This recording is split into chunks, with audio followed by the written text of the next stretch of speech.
What's up, fight fans? Greetings from the Wrestleverse. It's your host, Billy here. And this is T-John. And it's time to take it to the ring.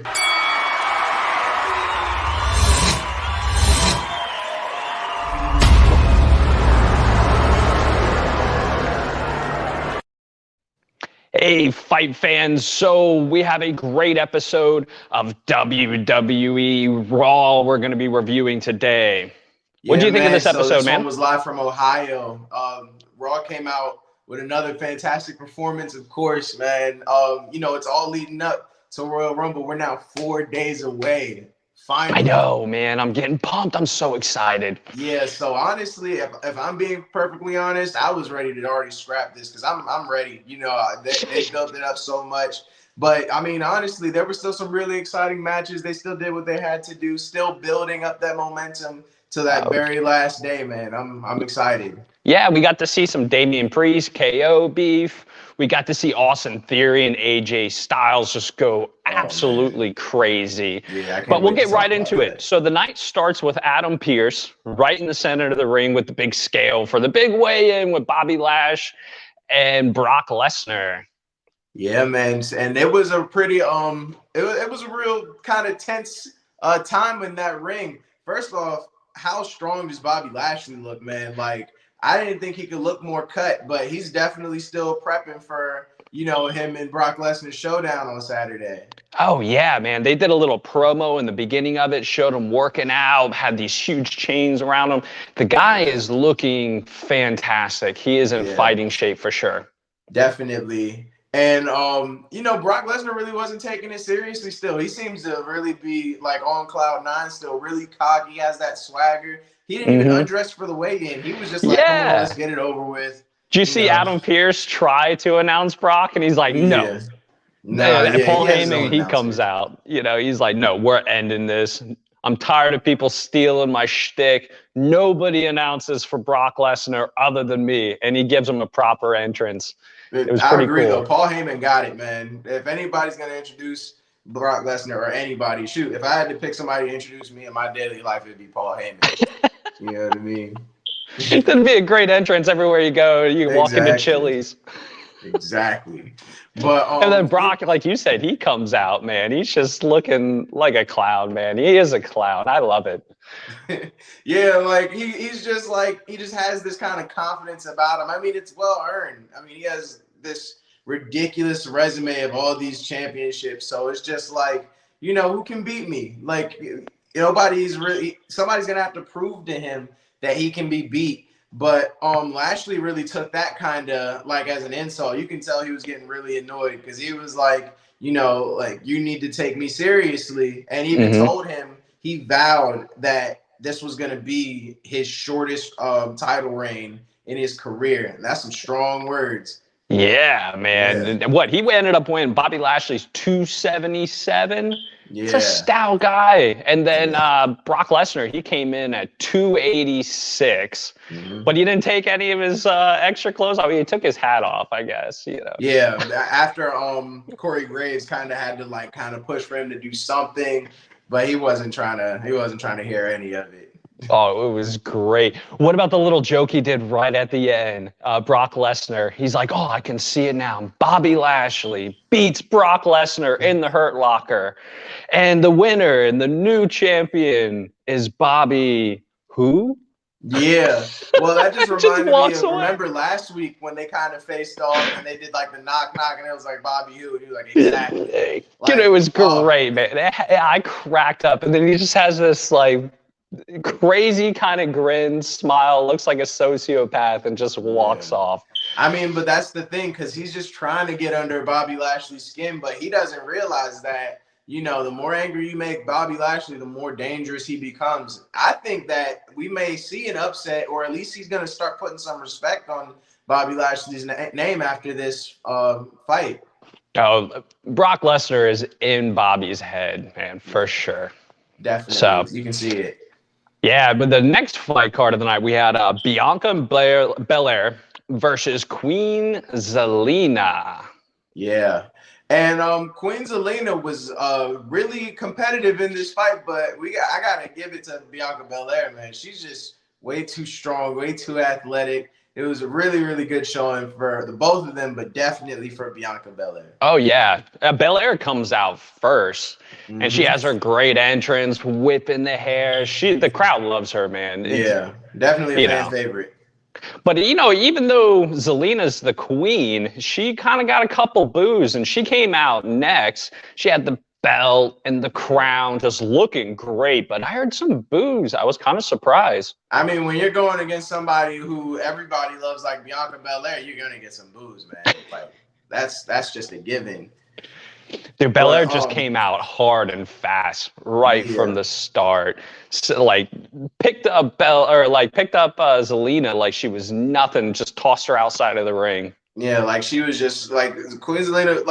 Like I said, she did a lot of pretty good things. Like she slipped out of a KOD in the early parts of the match. She locked up a pretty good headlock. She put up a really good fight, but man, there was nothing that really allowed her to take complete control of the fight or put Bianca Belair out. Yeah, there was a couple really good counters there, but Belair just showed off, man. She did one snap German suplex and then right into a suspended suplex. It's just really fancy stuff, man. She showed out. Yeah, definitely. But so the match started coming to an end after Zelina actually put her in that code red, but Belair stopped it and then countered it with her KOD finisher. And oh man, that joint was devastating. Watching her bounce off the ring like that, it was over. She hit hard, man, and it was a great counter too. I think Zelina was just way too small to set in that code breaker or code red. No, yeah, I definitely couldn't handle agree. It's just a momentum builder for Bianca Belair. She was able to really show off her skills and what she can bring to the table. And, she's looking to win that Royal Rumble once again, like she has in the past. So I think that this was just a really good way for her to get that confidence, remind herself who she is and what she's trying to do on Saturday. Oh, I agree, man. It was definitely kind of a warm-up match for her. Yeah, and then we go right after that, you see KO backstage. He's getting interviewed by Kevin Barnin or something like that, the guy with the English accent. Yeah. Yeah. But he kind of started to imply that KO kind of cheated last week, faking the injury, and KO just got really offended and was like, "Oh, read the shirt, read the shirt, yeah, keep fighting." We and saw just what happened last week. Yeah, he somehow, like we said last week, he somehow convinced Damian Priest to keep his alter ego away and have a clean fight. And then, one off a dirty move, he was not hurt. He can say that he pushed through, but he was walking fine. There was nothing wrong with him. So, that was just he did what he normally does to win matches that he clearly is going to lose. So, you can only expect what you can expect. But, Damian Priest wasn't having any of that this time. He came in ready. Yeah. So that's the next fight. We actually get to see them go at it again. And I think he made a very good point. Priest, he came out ready for revenge after last week, and KO is just showing us and proving to us what type of fighter he is. He has to play games just as much as a fighter. Higher this time just because his title was on line. This was a fight for the United States Championship. And how crazy would that be if he lost it right before Royal Rumble? That would be insane. But it was a pretty good match, but it was kind of quick too. There was a mean back elbow from KO, and then he sets in his nice little senton, and then but Priest ended up stopping that big cannonball outside of the ring. Did you see that, man? He was anticipating a lot of Kevin Owens moves this time. I saw a lot of good stuff. When he tried to do a senton off the apron, and then Damian put his knees up real quick, just broke his back right then and there. It was crazy. Yeah, he saw it coming, was waiting for it. I think he was kind of playing possum on the floor. He was like, "Where's he at? He's gonna come do it." And he ate every bit of both those knees. Oh, yeah. And then, dude, just like, Priest showed up. He kind of, that alter ego came out. Oh, Damian came out, but that happened because Kevin Owens tried to do the same thing he did last week. You know, he was holding his arm, you know, tried to get a break, had the ref try to step in, and that just set him off. Like, you could, like, he was just kicking him. It was like, come on, like, don't do this now. And after a minute, like, Damian took over, and oh my God, the beating that he put on Kevin Owens into the corner. Like, did you see, like, the ref trying to stop him, like, trying to shield Kevin Owens? He's just beating him over him. Like, wow. Yeah, he just, like, he was beating the crap out of him. I think the ref counted out. He got to about 4. Priest backed off. He went back in, backed off, I think 3 or 4 times before the ref was finally like, that's enough, man. Give him a break. The ref was trying to keep the fight going, but Priest was too far gone, you know? So it was for the safety of Kevin Owens, that the fight was stopped. But, you know, at least, although it was a DQ, that is another loss to Kevin Owens, and I know that hurts for Damian Priest because that's the second time he's lost. And crazy enough, Kevin Owens is the first one to pin Damian for a loss. But, you know, at least Damian Priest gets to keep his title, and he didn't lose it that way, but he really has to work on his attitude, man. He has to work on that. I mean, Priest walked away stomping up the ramp, kind of pissed off at himself. Yeah. But KO walked away just hurting. Yeah, look at that picture, man. That was after the match. He's just crying. He's like, oh. Yeah. So maybe he was a little hurt, but I still think he was milking it. I don't think he wanted to get that beat down, especially right before Royal Rumble. You don't want to walk into that already hurt. Yeah, right. That's a good bad point. Time. I enjoyed it. It was fun to watch. Oh, yeah. Definitely. What do you think of that great 6-woman tag team match that came up next? I loved it. You know, we had Rhea Ripley, Liv Morgan, and Dana Brooke going against Nikki ASH, Carmella, and Tamina. And in my opinion, Rhea Ripley stole the show. Like, man, Rhea Ripley, as soon as, like, you know, she's angry. And she has every right to be angry off of, like, the past few weeks. Every time she steps in the ring, Nikki ASH is there to hit her with some kind of sneak move and put a beating on her. And so I think she has a lot of hurt and a lot of anger, and you can see it, especially since Nikki was on the other side for the first time. It was so weird seeing Nikki with, like, Carmella in the same corner. They both had, like, the mask was kind of funny, but it was so odd seeing them in the same corner on the same team. And Rhea Ripley is just a beast, man. The last woman you want to piss off, man. Yeah, and you know that's exactly what that did. Like, seeing them together, I know that was just infuriating for Rhea Ripley.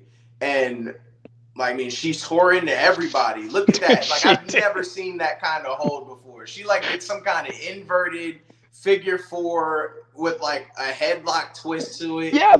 With her arms, and it was almost like a deadlift. She, like, picked her up and held her into it. It was bad. Yeah, there was nothing that she could do but tap. Like, she wasn't even trying to let go after the tap. But yeah, Rhea Ripley was on a rampage, ready to just destroy everybody. And then Ash pulled the same thing, man. She attacked her afterwards, and dude, she's ready. She's looking like she's ready for blood. Oh man, well, you know we're gonna see them both in the Royal Rumble and the Women's Royal Rumble as well. So I'm counting on them meeting each other for the first time that way. But I want a legit one-on-one. I need them to fight and get that. So you read my mind, man. I was just going to say it'd be really neat if Rhea Ripley went into this real tactical and just started cleaning house, dumping everybody out until it got down to just the two of them. And they go at it, man. That'd be great. I'd love to see that in a perfect world, but given Nikki ASH's whole thing that she's been doing, I can just see Rhea Ripley like clearing house, kind of like she did last year. But then Nikki is gonna throw her over at some point in like some sneaky, dirty way. Yeah, I can see that happening already. God forbid Belair gets her hands on her. Oh man, that's gonna be fun to watch too. Because I have Belair. I think Belair's gonna win it. I'm with you, man. Spoiler. I'm gonna save that for later though. Right. We'll get into that later. So what did you think of the academic challenge with Chad and Otis and the RK Bro and that kind of whole thing that they tried to do, that shtick? It was cool. It was interesting. I didn't, like I said last week, I wasn't really sure how they were going to make it work, especially how it would be entertaining. And they were able to do it. So, you know, of course, RK Bro are the favorites. You know, that's a given. And so they, wow, I don't know what happened there. Alpha Academy just comes out to a bunch of boos. And of course, Chad Gable doesn't help the situation by insulting the crowd, talking about, you know, how he has that 4.0 GPA and all that, really talking about his intelligence level. And it was absolutely hilarious how the challenge really turned out. And I mean, it was a humbling experience for Gable for sure. Yeah. So, well, we hear that Otis is officially a part of the Royal Rumble. So that's pretty cool. That was some cool news. Getting to see that. But man, Chad is just looking great, man. He is in fantastic shape. I think it's awesome, despite that he was just roasting that crowd so hard. You know, it was great to see him out there, and I love seeing more of him. Definitely. But it was the highlight of that event or that match to me, that little challenge, was the fact that everybody got their words right. Because, you know, it was a spelling contest. Right. And so everybody, even Otis and Riddle were able to get their answers right. And just Chad Gable being so confident and cocky, he didn't even let the announcer like explain what the word was, didn't let him do the definition. And because of that, he actually didn't get the word right. Yeah, Mr. it was so funny. Himself. And he tried to blame the host's accent. It's like, no, you gave me the wrong word. It's a spelling challenge, man. Just spell the word. Exactly.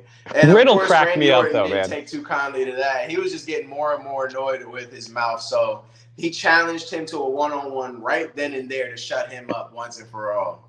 And that's what we get to see is Orton versus Chad Gable. Yeah, man. And it was a pretty good match, man. Yeah, Chad was really working him. Chad showed out. Like, don't get me wrong. Chad is in a great shape and is an impressive wrestler. You know, he's a very technical fighter. He knows what to do, and like we could see it that whole fight. Like he really gave Randy Orton some trouble. And not only that, he really did kind of prove he's a smart wrestler. He was able to slip away from the RKO a couple times, and then really pushing Orton outside of the ring. And I don't think Randy was ready for it, man. I don't think he was going to put up that much of a fight. I don't think so either, just because, I mean, everybody knows that Chad Gable's a good wrestler, but with Otis, they're different beasts. So everybody is more so focused on him, on Otis. And so I think Randy Orton expected him to do a quick little beat down on Chad Gable, and he got a rude awakening. Awakening. That one point, though, Gable ended up sitting in the corner, and he was just eating a buffet of uppercuts, man. Orton was just beating the crap out of him in the corner. Yeah. Look at that shot. It's like caught him right on the chin maybe 3 or 4 times, and he was dazed after that, man. I mean, Chad had to get out for a second and, get his head straight. He had to, get some words of encouragement from Otis. He had to regroup for a little bit. But, man, what a moonsault that he performed on Orton, too. On that comeback. It was picture perfect, man. It was beautiful. It was so well placed. It almost looked like it was an Olympic gymnast. No, yeah, but that's just speaking to Gable's technique, man. He's a very technical fighter, so when you see him do a move, more than likely he knows what he's doing. He's not really an improver. He's not gonna just make moves out on the fly. He's very calculated. Yeah, everything has been done 100 times, and he does it perfectly. Exactly. But then what? It was about halfway, maybe about 3/4 away through the match. Orton woke up, man. He got his second win and just started coming back. He's like, I'm through playing games. Nailed that nasty backbreaker, just spinning him around like a rag doll, man. Yeah, Randy Orton had to remind himself who he was that fight. Definitely. And then the crowd, dude, go nuts. We want to see RKO. RKO. Man. Oh, we were all waiting. Crazy. And, you know, he promised the crowd. He promised it. He was like, I'm going to end you with that RKO. So yeah. I know that was the last thing that Chad Gable wanted to happen to him. Yeah. But I mean, Chad, he still came back, ended up getting that really nice ankle lock, just working Orton, and he was hurting. Oh, definitely. But then what happened? There was so much that happened there. Dude, there really was. Dude, what cracked me up there was their own thing going on in like the corner there. Like, yeah. Did you see how Riddle actually attacked Otis? Otis threw him around like a rag doll, and then Riddle comes back with a scooter and beats the brakes off of Otis with it. Which is just so funny. Seeing a grown man with a scooter that just had this look of pure rage beating the hell off of him. It was so crazy. And it was just like, of course, if anybody's going to do that, though, it would be Riddle.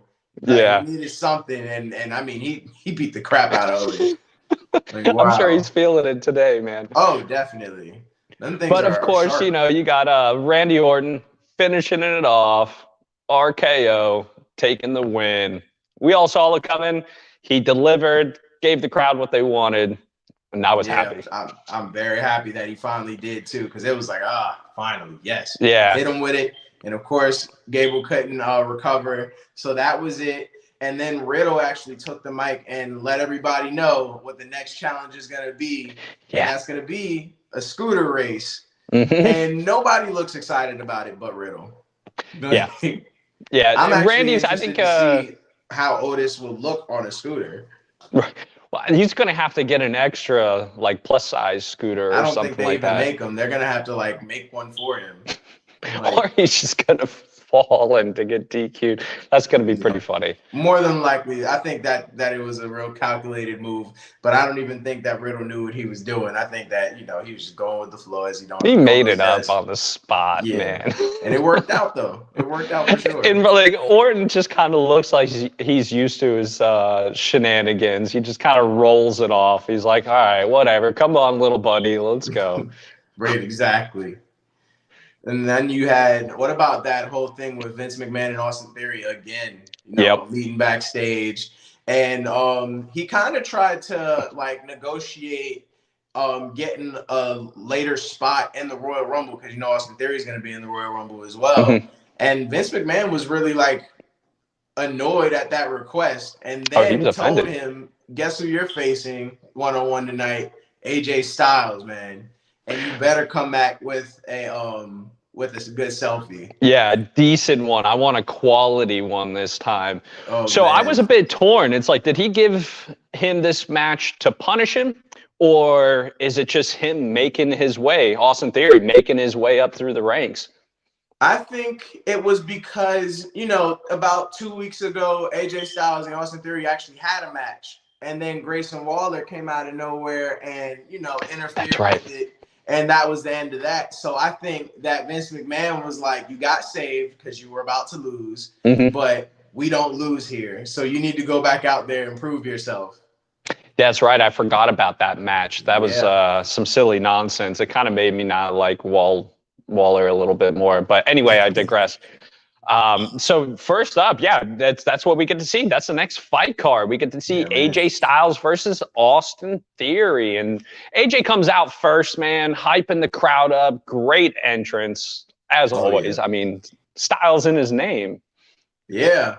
I mean, it's kind of cool because we see a lot of similarities between him and Austin Theory. He kind of reminds us of a young AJ Styles a little bit with that swagger, that cockiness, the showmanship that he has in the ring. Like, and then, even the moves, the moves are different, but man, like the way that they perform is amazing. So this was my favorite match of the night. I thought it was fantastic. It starts off with like that big, massive kick from AJ Styles, just like cleaning house. Spit came flying out of Austin Theory's mouth. But you know, Theory showed up, man. Oh yeah. And then that what was it? That takedown like outside the ring where he like dove out, like, oh man. AJ was showing up, man. It was intense. The whole fight was intense. And then, like, don't get me wrong, Austin Theory was like giving him work the whole fight too. Like, it was great. So there was like this one suplex right into a neck breaker. Yeah. It was great. And then Austin did like this belly to back suplex. And then he did this other, like, he like rolled into a block bucket. Man, he just really showed us what he could do, man. I was impressed. I was thoroughly impressed. But I was just happy to see AJ Styles really like come back from it all. It really could have gone either way. So I was very surprised that AJ Styles was able to reach in the tank. I feel like it was that experience, that cardio, you know, he's been in longer, and that finally was able to like bring that out because he finally hit Austin Theory with that phenomenal forearm. Never seen him get that high. Yeah. Like, well, just before that, did you see him like kind of slip? And Austin was like on him real quick. So he's like, no. I think it was just as much heart and pride that kept AJ Styles in it and made him come back with that second win. It's like, I'm not going to lose to this rookie who really showed us he's anything but. For his time, he showed skill, he showed determination and resourcefulness and a lot of experience for his age. No, I definitely agree. I don't count this as a real loss for Austin Theory. I agree. Other than on stats, like, Austin Theory proved himself. I know Vince McMahon isn't going to see it that way, and we can be sure that he's going to make Theory pay. But, man, he really proved himself out there going against a legend, a dog like AJ Styles. And taking him to town the way that he did and putting up that good of a fight to the point where he was close. He was this close to winning several times. Yeah. Just being able to do that is remarkable in itself. So I'm actually more of a fan of Austin Theory after this. Lose the gimmick. Let me be happy to see you. You know? So we were talking about that last week, and if he just drops that selfie stuff, man, but he's an up-and-comer, and we got to give him a chance. And I'm really glad I kind of took a step back to give this guy a chance because he's fantastic. I'm impressed with him. I do agree. Me too. But then we had, you know, a little behind-the-scenes action. We got to see Doudrop and Becky Lynch kind of start jawing off at each other before their fight out on Saturday. It was just more of the same drama, the little tick for attack. And then at one point, I don't remember what Becky said. She kind of said something, and it's like, mind your business or something like that, or really put Doudrop down. She was trying to humble her the whole time. Like, that was really all she wanted to do. She wanted, as we've seen her do since kind of guiding Doudrop's win, all she said is how she's paved the way to give Doudrop this opportunity and how she needs to be thankful because she wouldn't be in this spot without Becky Lynch. And it's really getting under Doudrop's skin because, I mean, Doudrop is a fantastic wrestler. We see it time in and time out. Every single time she steps in that ring, she's putting on a great performance and beating these people. But, you know, she just needs to prove that to Becky Lynch. That's the person that she really needs to show this to, you know? Yeah, and Becky, she never misses an opportunity to try to put someone down and lift herself up. I think it's a little bit of that mental game she tries to play. But Doudrop had enough, man. She just like stood up. You see her leave the camera. She came back. All of a sudden, the two of them are facing off, and they start beating the crap out of each other backstage. Ton of officials. It all gets broken up. It's pretty crazy. Yeah, but I mean, that just shows how much animosity is like really there between the two. So I'm expecting a fantastic match between these two. Like, there's so much anger with Doudrop, and I feel like Becky Lynch is truly insulted at the fact that Doudrop isn't more humble about getting this opportunity against somebody like Big Time Bex. But I mean, we're just gonna have to see how this really turns out. I just know that it's gonna be a real fight, like a real. Either way that match goes, there should be some mutual respect afterwards. Oh, I doubt that. There should. It should be, but man, like knowing these two, like their personalities and the way they feel about each other, they're probably not gonna respect each other until they're like in their 60s, 70s, and it's like way past. Like they're gonna hold this exact moment over each other's heads for a long time. Maybe it's a UK thing. Yeah, I may be. But the next fight card of the night, we get to see the Street Profits come out, and they're going up against the Mysterios again. You know, another matchup.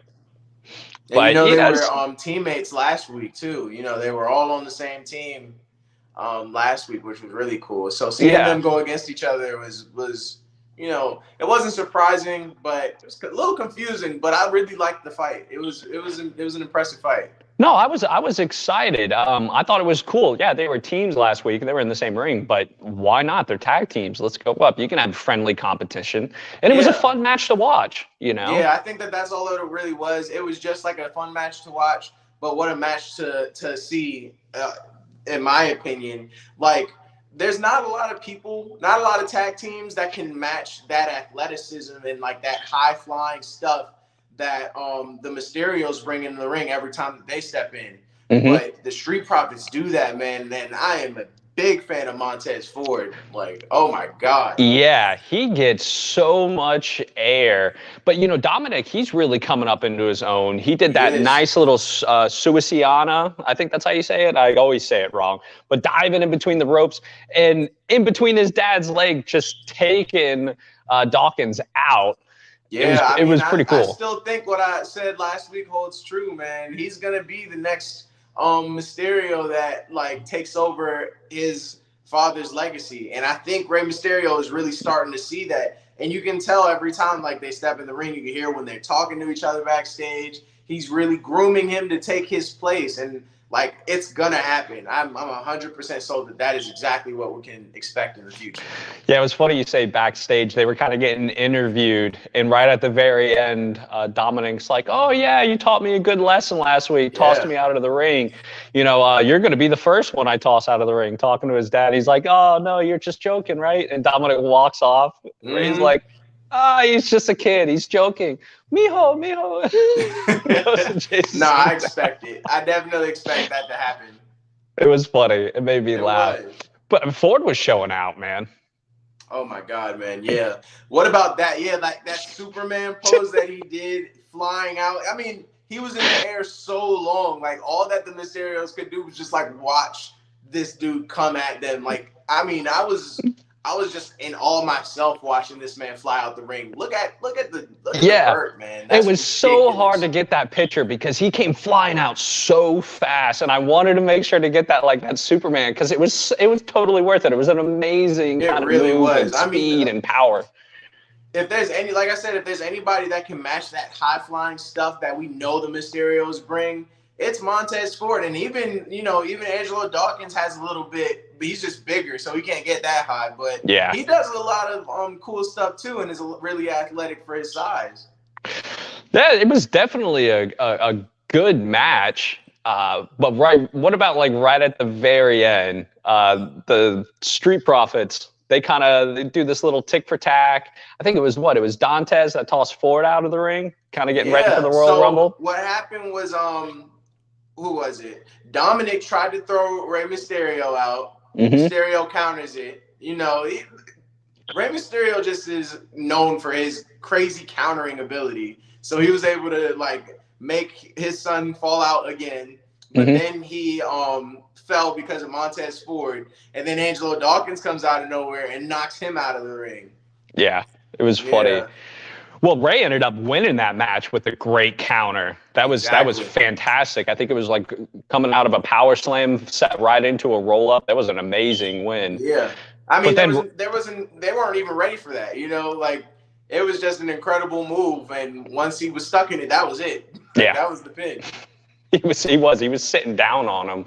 But then you got the Dirty Dogs. They come out after the match too, and they throw the Street Profits out of the ring. So it's just more hype for Royal Rumble, and it just got me even more excited. How all four of them have just this genuine hate for the Dirty Dogs in general, because then you just saw them all team up again and just beat the crap out of them and throw them out of the ring. Like, don't ever get involved in our stuff again. You know, it's fun, you guys man. Are over here. It was a ton of fun to watch. Yeah. I enjoyed it. Then you got to see Seth Rollins backstage. You know, he's just running his mouth like usual, but talking the truth. Yeah, man, exactly. I'm so ready for this match. I want to see him and Reigns finally scrap.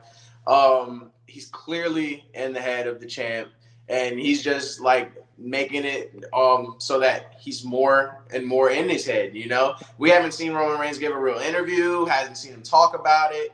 And Rollins is just getting all the screen time, and you know Roman Reigns is watching. He can't help but to watch. Oh, yeah. So this is just making him more and more angry, more worried about what Seth Rollins really has in store for the match. He's just going to be off his game. That's my prediction. Yeah, I think you called it, man. I'd like to disagree with you, but I think you're 100% spot on, man. He's just been doing nothing but kind of messing with his head and the Usos. The whole bloodline, man. He's kind of just running up and down. The reason why, like, we see that bloodline kind of start dismantling a little bit. But I think that it might be a good thing. But we'll see. We'll see how it all turns out. So what do you think of this big Maurice birthday event at the very end of the episode? I think it was a funny way to end off the event for real. Ton of stuff in the ring, man. All the photos. And that's what I was about to say. You have to give the Miz the credit where credit is due. This man can give good. He's a good party planner, and he's good at giving gifts. Like, he's good at spending money, it looks like. Oh yeah, for sure. I mean, that's the key to being a good event planner. We know that.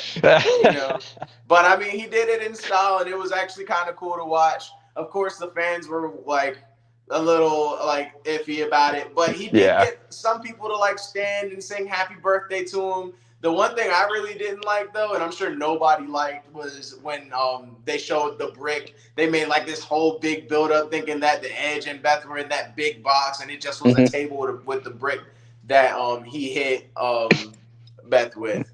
Yeah, and it was supposed to be a present, which was kind of funny, but I really was hoping someone would jump out. But it was lame and funny at the same time. Too predictable. But we did get to see Edge and Beth's still come out, and the Miz hired so much security to make sure that they didn't ruin this celebration, and they did not care. I mean, dismantled every single security guard that was there. It was like a scene in an action movie of the two of them going down a hallway, just throwing security guards and slamming guys down and moving on. Yeah, it was like fantastic. They were kids. It was like, it was such a waste of money from the Miz, but it was absolute mayhem in there. And then when they get to the ring and they're just destroying everything, still taking out security guards left and right. Yeah, and then it was like a superhero montage or something. Power bomb right into Maurice's cape. I loved it. There was like a guard there the whole time trying to protect it, like, no,